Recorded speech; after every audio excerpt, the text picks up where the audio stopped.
Yes, Vanessa, you're live on the agenda. Tell us, what are you seeing with regard to the protests? Yes, a very warm good day to you. We are actually at the Cape Town International Convention Centre outside, where throngs of students, throngs of people who had gathered at Parliament a short while ago for that picket against gender-based violence have now gathered here. If we can just show you, I'll actually take a walk, and you can just see that there's also a very large police contingent keeping a close eye as these picketers have come out, of course singing as well as chanting happening on the steps here, one of the entrances to the Cape Town International Convention Centre. And you'll see that, of course, the World Economic Forum Africa meeting taking place at the moment. These students, these residents of Cape Town, these South Africans saying that enough is enough. All morning we've been speaking to various people, and just behind me you'll see the banners calling for justice for Nene. Of course, Nene Mkwetiana, who the 19-year-old student whose brutal rape and murder has sparked this protest action, really this picketing action here today. And there are various organizations we've seen early on at Parliament as well, representatives from political parties as well as representatives from community-based organizations coming out. Their message is clear. There is definitely a tangible feeling of outrage in Cape Town today. As some of these students, and let me just ask you why you have come here today.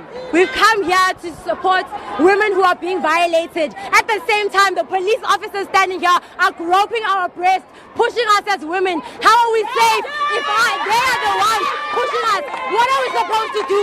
What are we supposed to do? This is disgusting. The men who are supposed to be protecting us are being the perpetrators. What are we supposed to do? And the president is silent. You've come here today at the meeting of the World Economic Forum Africa. We understand that a memorial service is supposed to take place from 12 o'clock at UCT campus. But why have you decided to come to this meeting spot? Because we want Cyril to listen. We want him to do something. His same police force is actually violating us. What is being done? He's sitting there doing nothing. We're tired of this.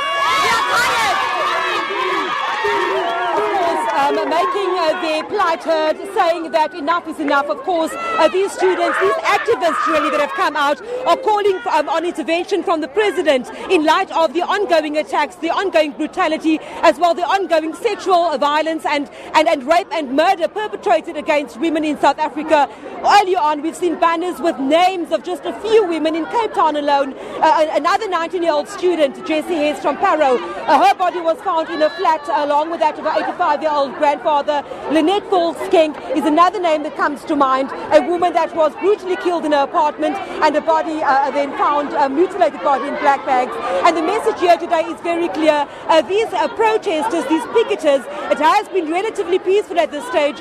I've said earlier, police are here keeping a close eye on proceedings, but a number of roads in Cape Town this morning are indeed blocked because there are hordes and hordes of people that have come out, most of them young women, but also from various segments of society, school children coming out saying that they are lending their voices to this action. Now, if I can just take a look around behind me, I see that protesters are moving, picketers are moving towards the side. We'll just take a look and see exactly what is happening as the tensions are palpable, with young people saying that they have had enough of the violence perpetrated against them. And in the background there, you'll see policing, a police, Metro Police vehicle, as well as other police officers from the public order policing, etc., have been deployed here outside the Cape Town International Convention Centre, keeping a close eye as protesters are saying that they've had enough of the kind of violence. Some placards behind me saying that boys will be accountable, and I'm trying to move around to give you an idea of exactly the crowds that I have gathered here, the various segments of society that have come together today. They are planning that what they want is for this meeting to be disrupted, because they're saying that there has been silence on the part of government, and they're saying that right now they want to be addressed, they want to be spoken to, and they want to stop to gender-based violence in South Africa. All right, Vanessa, thank you very much.